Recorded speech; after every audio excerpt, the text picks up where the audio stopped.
Hai, Assalamualaikum. Bertemu lagi dengan saya. Okey, sebelum saya mulakan hari ini, apa kata kalau anda belum subscribe kepada channel Teacher Sherry ni, anda tekan butang subscribe sekarang dan juga loceng notifikasi supaya sekiranya ada video-video baru yang saya upload, anda tidak akan ketinggalan. Okey. Alright, kalau dah sedia, apa kata kita mulakan topik baru hari ini, iaitu 7 cara yang saya telah mulakan dalam 2-3 minggu ni untuk saya kurangkan screen time ataupun dalam kata lain kita kurangkan masa di hadapan telefon menjelang tahun 2023. Okey, apa pasal saya kata menjelang tahun 2023? So saya kena admit sebelum saya go on ni, saya kena admit, saya mengaku bahawa tahun 2022 ni saya banyak masa dihabiskan di depan kamera. Kerana salah satunya adalah content production seperti apa yang saya buat sekarang untuk YouTube channel Teacher Sherry. Saya rasa anda nampak perubahan dia sangat beza from time to time, dan content dan kualiti pun berubah, betul tak? Okay. So itu satu sebab kenapa kenapa tahun 2022 ni tinggi saya punya screen time. Yang keduanya, kita dah start kerja work from home. So bila work from home, ada satu sikap yang kita rasa macam kebergantungan untuk tengok phone tu tinggi, kerana kita just macam asyik-asyik nak rasa macam ada benda yang nak dikejar. So that is one of the reasons. And then yang ketiganya, saya tidak menafikanlah saya salah satu daripada TikTok slave. Okay, saya panggil TikTok slave kerana memang saya menjadi slave lah, menjadi hamba kepada TikTok ni untuk beberapa sebab. Salah satunya untuk konten juga, konten untuk TikTok Teacher Sherry, konten untuk perniagaan saya yang lain iaitu kedai kek saya, Amuse Cake, dan yang ketiganya TikTok punya dalam TikTok ni saya paling suka dengar lagu. Saya tengok orang main piano. A lot of time I spend on TikTok is to tengok orang main piano, sebab saya suka music, dan salah satu instrumen yang saya memang sendiri main masa kecil-kecil adalah piano. Tapi main tu tak minat pada piano tu tak digilap, jadi tidaklah jadi artis ke apa ke hari ni, tak ada. Okay, so itu antara punca kenapa screen time saya baru meningkat pada tahun 2022 ni. Dan to be honest lagi sekali, jumlah bacaan saya pun turun sebenarnya. Tahun ni saya tengok saya punya buku yang saya dah baca tak sampai 12 pun. Maknanya sebulan satu buku pun saya tak capai. Itu kebenaran. Dan and it is not healthy. Bagi saya itu bukanlah satu benda yang perlu dibanggakan, dan sebenarnya itu alam untuk diri saya, satu peringatan bahawa screen time saya tinggi. So itu yang menyebabkan saya rasa okey, saya perlu turunkan screen time saya. Apabila dia telah naik 2 digit, maksudnya melebihi 10 jam, okey, satu hari saya spend dekat screen, saya tahu this is already not healthy punya habit, dan saya perlu do something about this lah.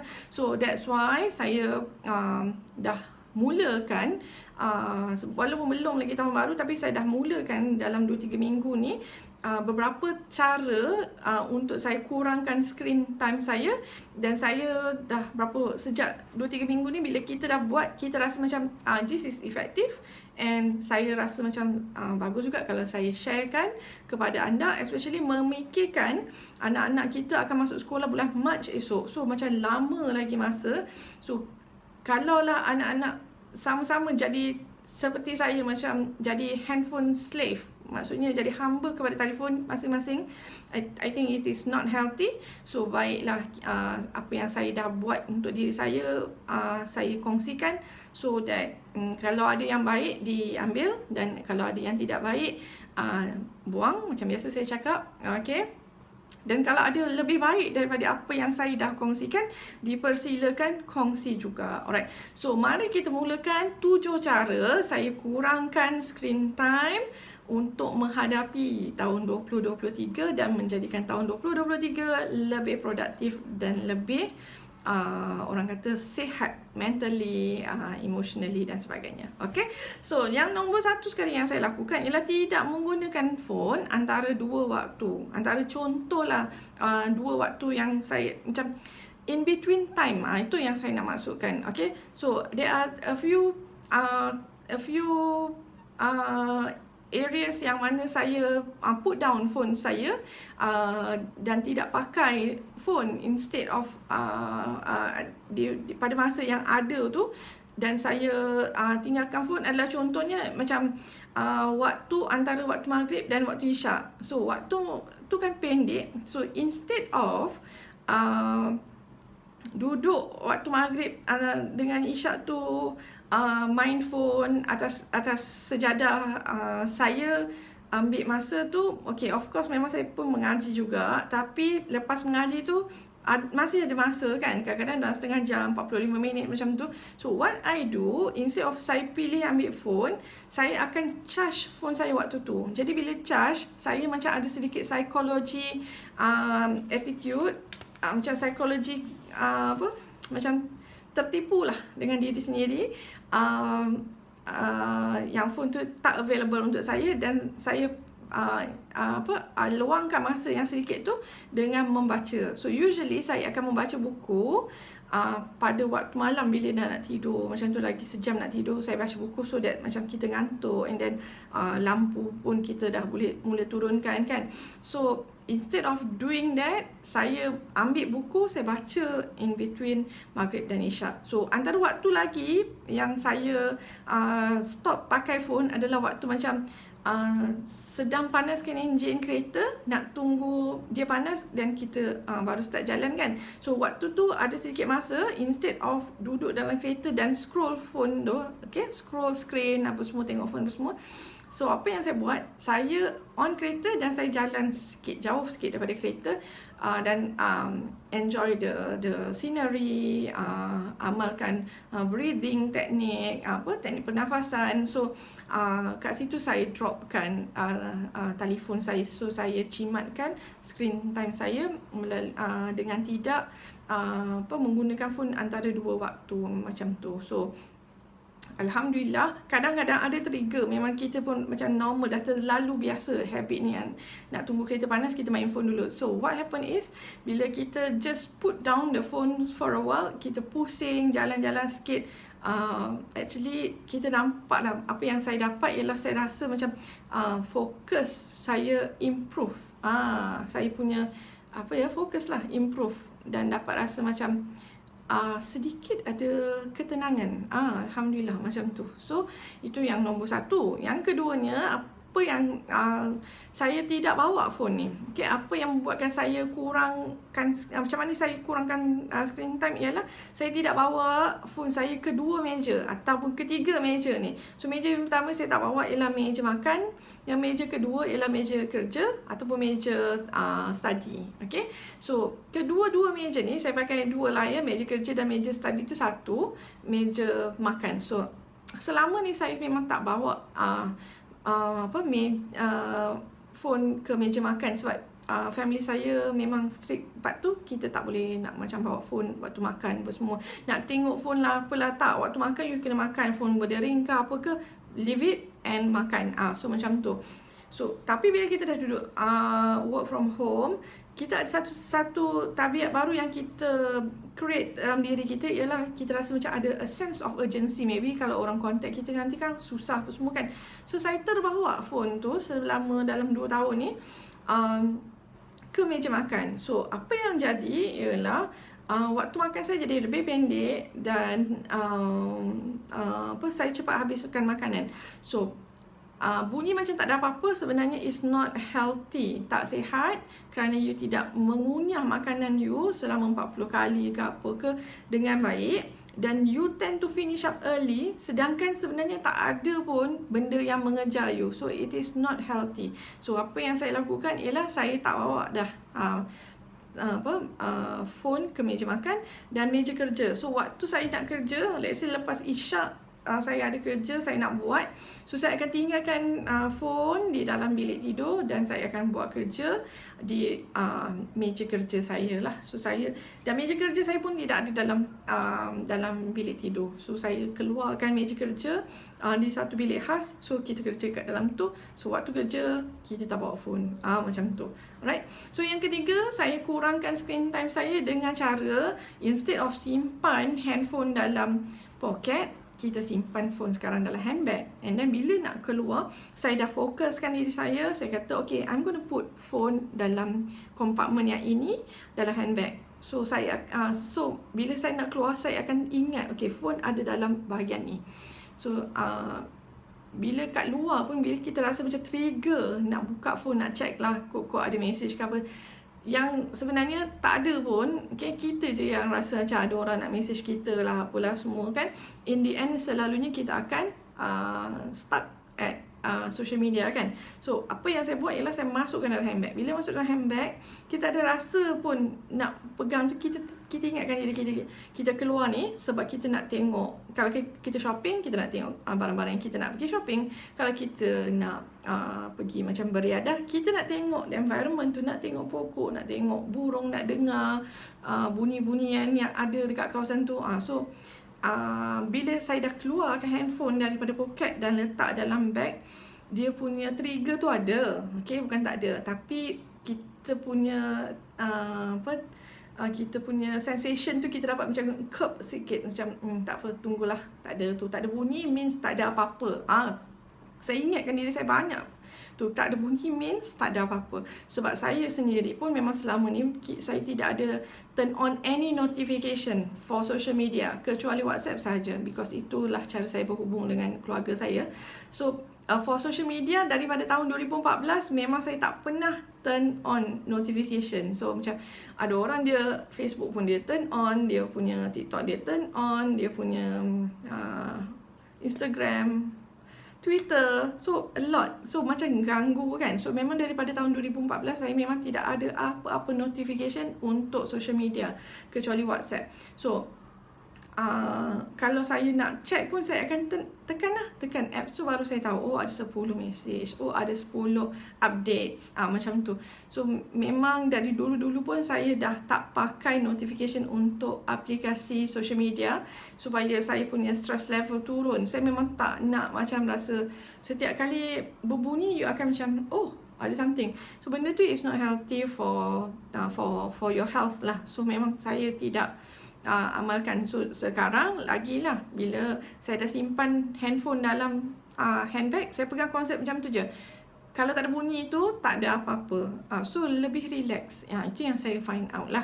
Alright. Dan yang keempat ialah saya setkan untuk membaca buku satu hari 20 page. So selama ni bila saya baca buku, saya tak kisah pun berapa page saya baca, dan saya tak ada macam nak letakkan aim bulan ni kena habiskan satu buku apa semua, tak pernah. So I just read as macam satu leisure. Cuma recently bila dah banyak sangat main phone, saya targetkan diri saya setiap hari sebelum katalah saya berhentikan baca buku kat sini kan. So this is my bookmark anyway. Okay, so saya akan, sebelum saya start for the day, memang setiap hari ada waktu yang kita akan start sambung baca buku kita kan. So saya akan kira to make sure sampai 20 muka surat. So lepas masuk muka surat ke-20 tu, okay, katalah saya tahu 210 ni adalah muka surat yang ke-20. So saya just work out baca tu untuk capai 20 dulu. So sebelum capai 20, saya akan kerjakan untuk dapat first 20 pages yang saya dah set for the day. So bila ada setting yang macam tu, kita akan lebih macam mengejar untuk baca buku. So dengan cara membaca buku ni, saya dapat kurangkan screen time. So selepas dah capai 20 tu, saya dah tak set dah lah. Maknanya yang selepas tu bonus lah. Kadang-kadang bila kita baca dah sampai page 20, tiba-tiba tengah sedap pula climax ke apa dalam buku tu kan, terus kita kita nak baca lagi. So lagi panjang lah saya dapat kurangkan screen time. Okay. So yang kelima ialah tidak tidur lagi dengan device saya tak tidur dah dengan device. So apa yang jadi ialah saya duduk atas katil selama ni. Apa yang berlaku dalam setahun ni lah, 2022 ni, saya tidur sebelah saya, sebelah phone, macam tu. So what I do now ialah telefon duduk atas lantai, saya tidur atas katil. So telefon takkan naik atas katil. So why saya buat macam tu, salah satunya ialah untuk make sure saya rasa susah nak capai telefon tu. So every morning, kalau dulu-dulu tu bukannya bila pun tahun 2022 ni yang saya katakan saya banyak masa habis on the phone kan. So what I do is, bila saya bangun je, celik mata terus main phone, check dulu social media apa semua. So the scrolling start as soon as I wake up and as soon as I open up my eyes, tahu. So macam wah, that's bad. Sebab sebelum saya bawa phone atas katil, saya tak macam tu pun. Saya boleh je macam bangun, kemas katil, kalau solat subuh, and later after dah mengaji semua baru pegang phone. Macam tu. So what happened recently is, bangun buka mata terus check phone, terus check TikTok, terus check Facebook, terus check everything social media. So bila saya noted benda tu macam tu, saya ubah. Okay. Sebab saya bangun boleh wake up without the alarm. So saya bangun lah. So bila dah bangun subuh tu, bila macam phone tu atas lantai, kita bangun tu, kita nak ambil phone tu, kita tahu kita kena work and get yourself out of the bed. So dekat situ kadang-kadang kalau kita malas pagi-pagi bangun kan, liat nak bangun. So bila kita tahu phone tu atas lantai, kita malas nak bangun kan. So we can just continue sleeping. So jadi selamatlah dekat situ screen time daripada terbazirnya 1 jam, 2 jam atas katil dengan phone. Benda ni juga berlaku sekiranya, contoh selepas subuh, katakanlah ada hari-hari saya sambung tidur. I'm not gonna deny it. Okay. So lepas subuh kadang-kadang kita sambung tidur. Benda ni is not healthy, alright. Tapi I'm not gonna deny I do that. Okay. So bila kita nak sambung tidur tu, kadang-kadang kita tahu kenapa kita perlu sambung tidur lepas subuh tu. Maybe kita terlajak buat kerja sampai 3-4 pagi ke, ataupun tahajud kita started from 3:34 AM in the morning tu, kita sambung sampai subuh. So lepas subuh tu memang kadang-kadang tak boleh nak go on dah. Walaupun kadang-kadang kita boleh tunggu isyraq dan duha, kadang-kadang tak sanggup dah, tak larat dah. So kita macam perlu tidur dulu, baru bangun balik untuk duha semua kan. So kalau ada phone atas katil, waktu macam tu, percayalah kita akan skip our sleep dan main phone tu. So what happen is, memang merudumlah productivity satu hari, dan screen time memang naik. Because part yang paling sedap tu ialah memang waktu kita ngantuk, kita main phone tu lah, kita kadang-kadang terbazir sampai 2 jam. And then by the time kita nak start tidur tu, is already patutnya time yang kita dah bangun balik semula. So that's why cara yang kelima saya elakkan untuk untuk mengurangkan saya punya screen time ialah tidak adakan phone ataupun menjauhkan phone saya daripada katil. Alright. So yang keenam ialah saya on screen time. Dekat phone ni ada satu device yang mana you boleh check your screen time. Saya on dekat situ, dan saya juga limitkan aplikasi social media semua masuk. Okay, satu hari saya letak 6 jam saja. So after 6 jam tu dah exit, especially malam lah, saya akan make sure saya tidak terlalu derhaka kan waktu tu. Betul. So macam saya guna ni, saya ada macam choice untuk 1 minit extra pakai, ataupun 15 minit, ataupun flip terus. So saya akan push 1 minit. 1 minit saya akan tekan sampai dia kata tak ada option dah 1 minit. You have to choose 15 minutes. Baru tu. So saya tidak akan jump terus kepada macam skip today. Tak ada. Saya akan slowly screen time tu, dia ada option tu, saya akan tekan satu. So saya lebih conscious berapa banyak kali saya tekan untuk skip the screen time punya limit. Alright. So dan yang terakhir ialah yang ketujuh ialah auto awake mode. Maksudnya bila kan kadang kalau kita angkat phone terus dia menyala. So itu jadi trigger kepada saya. Bila dia dah menyala, kita nak next thing we do is macam memang nak swipe. Kan? So bila nak swipe tu kalau dia gelap, kita tahu kita tidak akan swipe because kita akan macam masukkan password apa semua kan. So apa yang berlaku ialah saya padamkan dia punya wake up mode tu. Maknanya bila kita angkat phone tu tidak akan menyala sehingga saya tekan untuk masukkan password. Jadi dengan cara itu saya dapat kurangkan screen time. Sebab apa? Bila kita angkat phone tu kita tak trigger nampak tekan je lah TikTok, kantoi, tekan je lah Facebook, memang habis lah kan. So bila kita padam, kita tak terangsang untuk swipe and swipe and swipe. Okay, alright. So itu saja yang saya nak kongsikan hari ini. Saya harapkan anda dapat belajar sesuatu dan cuba cek hari ini. Okay, anda cek hari ini berapa pula screen time anda sehari. So saya harap anda juga dapat mengurangkan screen time, bukan kerana anda ikut saya ataupun anda suka ataupun apa-apalah berkaitan dengan saya, tapi fikirkan bahawa screen time is actually not really a healthy lifestyle. Okay, spending too much time on screen is not a healthy lifestyle. So sila lakukan sesuatu, dan kalau rasa nak berubah ataupun ada rasa poin-poin yang saya kongsikan hari ini memberi anda manfaat, apa kata anda just try 1, 2, 3, 4, 5, 6, 7 atau semua yang saya dah kongsikan, dan lepas ni komen dekat video ni cakap yang mana satu paling berkesan dengan anda. Dan kalau anda pun ada cara anda untuk kurangkan screen time, apa kata anda tulis kat ruangan komen supaya siapa-siapa yang menonton dapat belajar sama-sama. Okay, jangan lupa kongsikan video ini kepada orang lain yang juga struggling untuk reduce dia punya screen time. Okay, sehingga video yang akan datang. Okay, saya harap anda dapat belajar sesuatu. Assalamualaikum.